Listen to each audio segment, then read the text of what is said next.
What's up, guys? This is Coach Grant with First Down Training, and today we're going to be talking about 5 traits of a D1 wide receiver. So these are 5 things that all Division I level wide receivers do and have in their game or in their tool belt, if you will, when it comes to route running. So this first one here, you guys, that I want to discuss is that all great wide receivers are able to sell their cuts with their hips, not just their head and their shoulders and not just their feet. So we're looking at this wide receiver run just like a simple dig route over the middle. He has like off coverage where a DB's sitting about 4 yards away. Playing man coverage, you can consider this off man coverage. This also could work if it's catch technique where the DB's like 2 to 3 yards off, or if he's right up on the line of scrimmage and you got to give him some type of release. But if we have a disciplined DB, and again, the reason why I say disciplined DB is because the Division I level, you guys, you're going to be facing some talented DBs, especially at any level of college football. They're going to be talented DBs, and they're going to have something called eye discipline. And eye discipline means a wide receiver who's in man coverage, or a DB who's in man coverage, is going to be keyed in on the wide receiver's hips. He's not going to be watching his head. He's not going to be watching his shoulders. He's definitely not going to be looking at your feet. So whenever you guys decide to do this move, he does this like mid-route kind of like crossover step where he steps inside then fakes to the outside. I want you to pay attention to his hips and his torso. When he throws that outside move, you see how his belly button is almost like turning towards the outside. That's how you guys sell your cuts. I think a lot of times what receivers do is they just kind of step with their feet. They might do a crossover and they might do a lot of movement with their head, with their shoulders, but their hips don't actually go anywhere. And a disciplined DB is going to sit on that, you guys. So whenever we make that move, whether we're faking to the outside, faking to the inside, whether it's press, catch technique, off man, top of the route, you have to make sure that your belly button is almost turning in the direction that you are trying to fake. So when we're faking with our right foot, my belly button's almost turning to the right sideline because that's what's going to get a disciplined DB to bite, and that will get a separation. Against a scrub DB, a DB who's not that talented, guys, it's not that hard. You give him a head and shoulder fake, he's going to jump. But against a disciplined DB, you have to sell your cuts with your hips, and if you don't do that, you are going to get locked up, and he is going to stay patient. So this is a great example of a mid-route, second-level release where this receiver sells with his entire. Now, fellas, before we get into the next 4 traits of a D1 wide receiver, if you're a QB or a wide receiver watching this video and you would like to train with myself and my staff of coaches, we are going to be traveling out to 15 different cities across the entire country, you guys, for 2-day-long QB and wide receiver training camps. So go to that very first link in the description below of this video, and that is where you can get all the information, you guys. Our next camp, fellas, is going to be in San Francisco, California. We only have 5 spots left remaining, so that will sell out probably by the next couple of days. Then we're going to be coming out to Orlando, Florida. That only has 10 spots left. Phoenix, Arizona, 12 spots left. Then we'll be heading out to Columbia, South Carolina, Seattle, Washington, Oklahoma City, Oklahoma, Nashville, Tennessee, Milwaukee, Wisconsin, Austin, Texas, Atlanta, Georgia, Denver, Colorado, Columbus, Ohio, Boston, Massachusetts, Salt Lake City, Utah, and finishing it off in Los Angeles, California. So guys, if you want to sign up, go to that very first link in the description below. Like we said, we only have limited spots left in our first 3 camps, and all of our camps will start to sell out, you guys, because we limit spots. Our camps, our strategy is we're going to work with you guys on an individual one-on-one level, even if it is a group setting or a camp setting. We can't do that type of style if we have 200, 300 people out there, you guys. So it's going to be a very small group environment so you guys can get one-on-one individualized coaching. So fellas, if you want to get better this offseason, want to improve your game, go to that very first link in the description below. We'd love to have you there. Let's get back to this video. Now, the next trait of a Division I wide receiver is they're able to use their size to their advantage and get physical at the top of the route. So this is going to be an example of a receiver here. This is a guy who holds a few different offers. He's a high school wide receiver, but this is a great clip of how you guys can use something called like a lean technique at the top of the break. Some people call it a chicken wing technique. I've heard that said before, but it's mainly how you guys can like push off without actually getting called for a push off, if you will. So this receiver's running just like a simple 10-yard out. And he takes an outside release on this DB, but when he takes this outside release, he does a really good job at getting skinny and leaning into the DB, and you see the separation he's able to get at the top of the route. So let's play this full speed. So he does this little like triple step move to the inside, leans, and you see what happens to the DB. Obviously a ton of separation. Obviously the DB falls, and that's all because he's physical at the top of the break. So anytime that I'm doing a release, you got a DB who's in like head up press. It's more so like catch technique where he's about 2 yards off, and so he's head up, right? So when a DB's like inside leverage, obviously you want to release to the outside. When a DB's outside leverage, obviously you want to attack his leverage and release to the inside.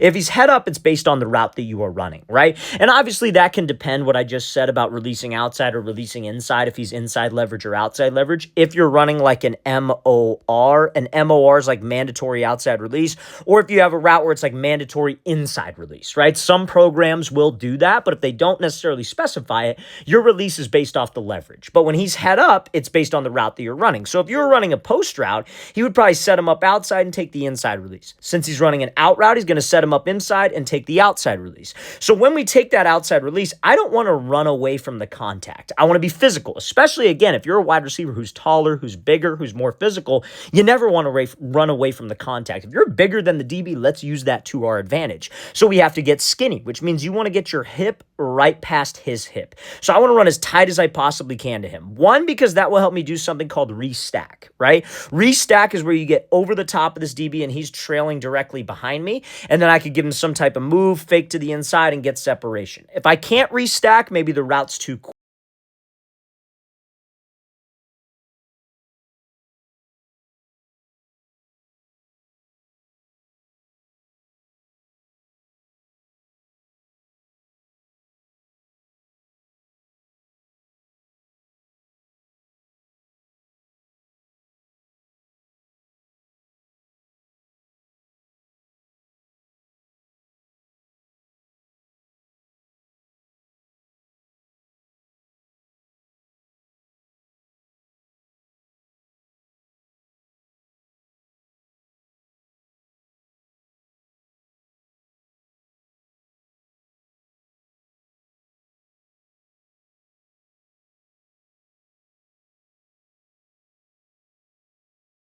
Now, the third trait of a D1 wide receiver is being able to sell vertical with their body language at the break. So this is why a lot of wide receivers on routes like out routes, post routes, anything where you got to cut off of one foot will slip or lose explosion out of their breaks, and also how a DB is able to undercut their routes and play their routes better. But this is a great example of how you should ultimately sell vertical with your body language, right? More specifically, your hips, I would say. So he's going to be running an out route. He does like a little hesitation release to the outside, then pushes up vertical. Goal of this is to get either to stack the DB. If we can't stack him, my goal is to get this DB to open up the gate and turn his hips to the opposite end zone. So when I decide to cut, I could get some separation, because it's a lot harder for a DB to make a break when his hips are turned towards the sideline rather than having his hips facing us on the stem of the route. So let's play this full speed. So this is Tez Johnson. Does a little hezzy move. Right at the break, he cuts. But you see the separation he's able to get. DB falls. Obviously, quarterback sells a little bit, throws it out of bounds. But that's exactly how you want to ultimately run this route. So going up into the break, obviously selling vertical is always our primary goal as a receiver. Whether I'm running a 3-step slant, 5-yard hitch, 15-yard comeback, 10-yard out like this, I got to sell vertical all the way until the break point. So your speed's important. You shouldn't be running like 100% because it's hard to like imagine running a 40-yard dash and then like you're going top speed and you have to cut on a dime. You're going to probably not have as much control. So it's like 95%, right? And then the other thing that sells fade that we all know is our strides. You don't want to have long strides for the first 8 yards of the route, and then the last 2 yards of the route, you start chopping your feet preparing for the break, because those are called indicators. That lets a DB know that a break's coming. But also your body language is important. So on routes like out routes, what receivers will do is right before they cut off of this foot, this like left hip and left shoulder will start to turn a little bit early, and that tells the DB, hey, we're running an out route. So that makes him more inclined to undercut it, to maybe slow down and expect a break. But if your belly button can be facing the end zone, I always try to give receivers like kind of a thinking point, if you will. Like you heard me say that in the very first clip. We're talking about selling with our hips. Tell them to think about their belly button. Everybody knows what their belly button is. Everybody can have a good feel for that. So same thing on the stem of the route. If my belly button stays vertical towards the opposite end zone and I let the cut be the thing that slows me down, that's what gets that DB to open up his hips and actually think that we are running a fade. And then you see the separation that we're able to get. He's a step behind us, maybe even more. He has a late reaction, and then obviously that can lead to a slip or a lot of separation, you guys. So we have to make sure, fellas, don't turn your hips too early. It's the same thing if I'm running a post. Like let's say he gives a move outside, takes the inside release, and he's running a dig or a post. I don't want to be running my post, and then before I cut off of my left foot, I start to turn because I'm trying to get my head around, or I'm trying to get out of the break too fast. Let the cut happen first. Then we're worried about getting my hips out. Then we're worried about getting my head around. So this is a perfect example here of Tez Johnson selling vertical until the last second and then making that break off the inside foot.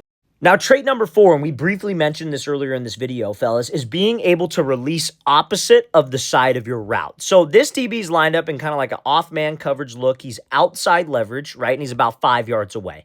And we have to run like an 8 to 10 yard corner route in the red zone, right? So as a good wide receiver, what he does when he comes up to the line of scrimmage is he's looking for 2 specific things from a DB. He's looking for the distance away that he is. So is he going to be right up on the line of scrimmage? Is he 2 yards away, or is he 5 yards away? Is he 8 yards away? How close or how far is he? And then we look for his leverage, right? Because that tells me how I'm ultimately going to run my route, and it tells me what the DB is trying to accomplish with the way he's playing this coverage. So if he's outside leverage, that tells me a couple of things. One, he's trying to force me to the inside. In a real game scenario, yes, this is one-on-ones, but in a real game scenario, he's probably going to have some type of help to the inside, like a free safety, a strong safety, whatever it might be. So his goal is to force us to that guy, and his number one job is do not let him release to the outside because he doesn't have help over there. So as a receiver, I know that if I have to run an outside breaking route like a corner or an out route, I'm probably not going to be able to take the outside release, because even if and this is why we have to pay attention to the distance of the DB. If he's 5 yards away and my route's at like 8 yards, for example, I don't want to like try to just like continue to run at him and hope that he backpedals, especially in the red zone, because if he's on the goal line and his heels are on the goal line, he's taught to not backpedal. Because if he starts to backpedal, the receiver could just sit down, ball's there, and then obviously in the red zone, everything's tight coverage. But again, all we need is a step of separation if you have a talented quarterback. So he ain't going to backpedal, right? So if my game plan is close the space, give him move inside, then go, his whole entire coverage responsibility is don't let me release to the outside. So if I force that outside release and he gets hands on me, my corner route is going to end up way too close to the sideline, and that's not enough space for the QB. So what I have to do is I got to close the space, and I want to do something called attack as leverage, which means make him think I'm releasing to the outside, then take the inside release. Very similar to what we talked about earlier, you guys. We want to take that inside release and get skinny, run right past his hip, and my goal is either to stack him, or if he's right on my hip, I could take my inside hand, swat the back of his shoulder, and cut underneath him. Maybe it's a little bit slower of a break, but we gave the quarterback room to lead me. This is a perfect example of that. So let's watch it full speed. Close the space, takes the inside release, gives a move, and then you see the separation he's able to get on that corner. That is textbook. That's exactly how you guys would want to run that route. Close the space, close the space. You see how he holds that leverage as soon as you start to close that space, because again, he's taught don't let us release to the outside. Take the inside release. We fight his inside hand. That obviously helps us get skinny. When it comes to hand technique, you guys, as a receiver, you always want to focus on the hand to the side that you're releasing to. That helps us get skinny and help me get my right hip right past his right hip. So I close the space with him, right? My thought process is I'm not even worried about this hand. I'm worried about his inside hand. I'm going to chop that inside hand because that helps me stack over the top. I give this move to the inside. You see what he's doing. Sells with his hips, belly buttons going to the inside. And look at the amount of space we gave the quarterback. That's the name of the game. We have to run quarterback-friendly routes, because if we're talking about a D1 level receiver, you got a D1 quarterback, and he's obviously very talented. So all we need is we just got to give him room, and we got to give proper spacing on the route. So that's a great route from this receiver, taking the inside release, even when he has to run an outside breaking route. And you should go vice versa. If you had inside shape press and you were the receiver over here and you had to run a post, same idea. Let's close the space. Let's attack his leverage. Take that outside release. Again, there are some scenarios where it's mandatory outside release or mandatory inside release, and you're going to have to force it. But if it's not specified, you can absolutely run the route like this. So I'm going to play it full speed one more time, and then we'll get into the 5th trait of a D1 level wide receiver. Now, I can't make a video about a top-level wide receiver if we don't talk about catching. So the 5th trait of a D1 level wide receiver is they can make tough catches. So this is going to be an example of a jump ball 50-50 catch in the back corner of the end zone. So this receiver is just running just a simple, this could be considered like a slot fade where you just go straight to the fade like out of the slot. This could be like a goal line fade if you're a receiver on the outside. But when that ball is in the air, there are 2 things that I want you to think about. So I'm going to play it full speed, then we'll talk about it. So he closes the space, gets to that back pylon, obviously goes up strong, and he brings that ball violently to the tuck. Those are the 2 things you have to think about. This is why grip strength is very important for wide receivers, and why being aggressive, like going up for the ball aggressively when it's a jump ball, is super important, because the DB is always a step behind, especially on a 50-50 ball. He's always going to be a step behind. If we time our jump properly and we go up with a strong grip, again, that's why grip strength is important for receivers. I can't stress that enough. As a receiver, you should be doing so many things for your grip. Fingertip push-ups, farmer's carry, which is essentially where you hold 2 heavy dumbbells and you just walk with them. Anything that's going to strengthen your grip is going to help you you in this scenario because you see, obviously, the DB's trying to knock this thing out.